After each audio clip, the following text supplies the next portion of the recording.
ఓకేనా? Listen, page number 37. Page number 37. Page number 37 open చేయండి ఒకసారి. ఓపెన్ చేస్తారా? Can anyone read the question? Very good. అట్లా says. ఇప్పుడు అట్లా సేస్ అంటే ఏం పెడతాం మనం? సబ్జెక్ట్ పక్కన ఆబ్జెక్ట్ ఇచ్చాడు, వర్బ్ ఇచ్చాడు. ఆబ్జెక్ట్ ఇచ్చాడా? సబ్జెక్ట్ పక్కన ఓపెన్ అవ్వండి మౌత్. అమ్మా సబ్జెక్ట్ పక్కన వర్బ్ ఇచ్చాడు, ఆబ్జెక్ట్ ఇచ్చాడా? ఇవ్వలే. మరి ఏం పెడతాం మరి? ఇంకా excellent. Archana said that.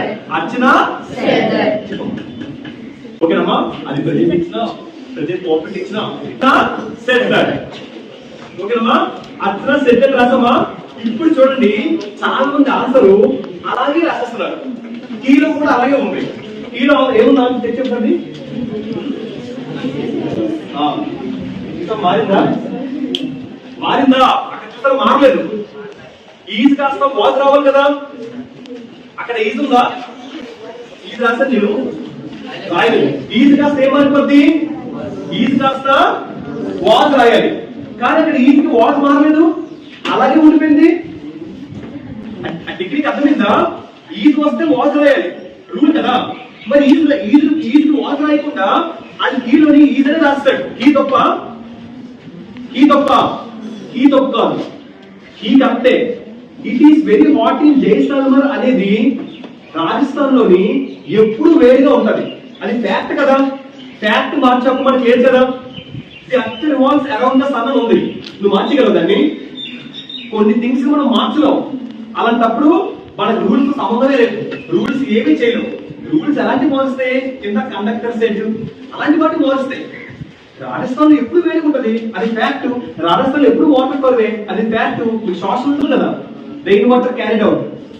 So అలాంటి ఎలా మారుస్తాం? కొన్ని మార్చలేని థింగ్స్ ని డైరెక్ట్ ఇండస్ట్రీస్ కూడా మార్చుతుంది. ఈ తప్పుకోవాలని. So answer Archana said that it is very hot in Jaisalmer. Clear? అంతే ఆన్సర్. నెక్స్ట్ చూడండి, ఇంకోటి అర్థమవుతుందా? రిపోర్టర్ స్పీచ్ అంత ఈజీ కాదు.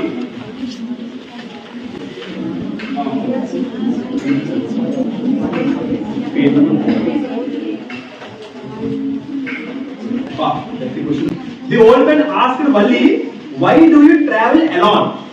The old man asked Valli, "Why do you travel alone?" చాలా సింపుల్. Listen carefully. మా ఒకసారి రండి, క్వశ్చన్ చూసారా? Page number 48. ఓల్డ్ మ్యాన్ అంట వల్లి అడిగాడంట. ఏమని అడిగాడు? ఎందుకు నువ్వు ఒంటరిగా ప్రయాణం చేస్తున్నావు? ఇక్కడ చూసారా మనకి ఓల్డ్ అదే ఇంపార్టెంట్. దీన్ని మొత్తం ఇప్పుడు చూడండి, క్వశ్చన్ అక్కడ ఏమి ఇచ్చాడు లాస్ట్ లో? క్వశ్చన్ ఏమి ఇచ్చాడు లాస్ట్ లో చూడండి ఒకసారి. అక్కడ ఆ క్వశ్చన్ ఏమి ఇచ్చాడు లాస్ట్ లో చూడండి ఒకసారి. ఎక్స్క్లమేషన్ మార్క్ అంటారు దాన్ని. దాన్ని ఏమంటారు? ఎక్సలెంట్. ఎప్పుడైతే ఎక్స్క్లమేషన్ మార్క్ వచ్చిందా, టోల్డ్ సెట్ల ఏమీ రావు, డైరెక్ట్ ఎక్స్క్లెయిమ్డ్ అని చెప్పాలి. So answer Kisa Gotami exclaimed. ఏమని చెప్పాలి? How selfish am I in my grief. చూసారు క్వశ్చన్? చూసారు మొత్తం ఉందా? చూసారా? దివ్య కొంచెం క్వశ్చన్ బోర్డు మీద ఇగో బోర్డు మీద కిషా మళ్ళీ చదవండి. కిషా గోత్మి థాట్ టు హెర్సెల్ఫ్. ఇది మాత్రం కంపల్సరీ. కొంచెం 2 నిమిషాలు టైం ఎక్కువ. ఈ క్వశ్చన్ మీరు చేయగలిగితే మిగతావన్నీ ఈజీ వచ్చేస్తాయి. ఇలా చెప్తే అర్థం అవుతుంది. ఖచ్చితంగా బోర్డు తీసుకుంటాను. కొంచెం ఫాస్ట్ అయితే నేను చెప్తాను. కిషా గోత్మి ఇప్పుడు ఎక్స్క్లెయిమ్. ఇంకా టోల్డ్ సెట్ రాదు. టోల్డ్ సెట్ మనకి ఇంకా రాదు. లాస్ట్ ఏమి ఇచ్చాడు? ఎక్స్క్లమేషన్ మార్క్ ఇస్తాడు. వాడు ఎక్స్క్లమేషన్ మార్క్ మనకి ఇచ్చినప్పుడు హాయిగా కిషా గోత్మి ఎక్స్క్లెయిమ్. మరి ఇప్పుడు ఆ సెంటెన్స్ పాజిటివ్ లో ఉందా, నెగిటివ్ లో ఉందా? అంటే ఎక్స్క్లమేషన్ అంటే సాడ్ అవుతుంది, గుడ్ అవుతుంది. మ్యాథ్ తెలిసిందని ఆనందపడతాం, ఎక్స్క్లమేషన్ మార్క్. మ్యాథ్ ఓడిపోయిందని బాధ కూడా పడతాం, అది ఎక్స్క్లమేషన్. బాధపడితే సోరో, ఆనందం ఉంటే జాయ్. మన సెంటెన్స్ గ్రీఫ్ అని ఉంది. గ్రీఫ్ అంటే ఏంటి? దుఃఖం. మరి బ్యాడ్ కదా. So answer Kisa Gotami exclaimed with sorrow. అర్థమైందా? Kisa Gotami exclaimed with sorrow. ఇప్పుడు చేయండి హౌ సెల్ఫిష్ అలా రాస్తారు. హౌ సెల్ఫిష్ యామ్ చూసారా చుక్క యామ్ యామ్ మార్పదేమో యామ్ కి అక్కడ చూడండి వాస్ ఐ మార్పదేమో I came he or she. మరి కిస్సా గోస్మెంట్ అమ్మాయి కదా షీ. ఇన్ మై కాస్త మార్పదేమో మై చూడండి అక్కడ హి ఇస్ అబ్బాయి అయితే హి ఇస్ అమ్మాయి కాబట్టి హెర్ హెర్ గ్రీవ్ చెక్ చేసుకున్నాం.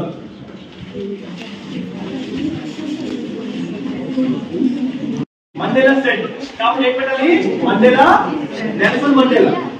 ఓకే అమ్మా Nelson Mandela set at first as student అది మాత్రమే అప్పుడు మనకి మాత్రమే ఏం లేదు. At first as a student I కాస్త మారిపోతుంది కదా హి ఆర్ షీ. నెల్సన్ మండేలా ఎవరు హి. వెరీ గుడ్ హి.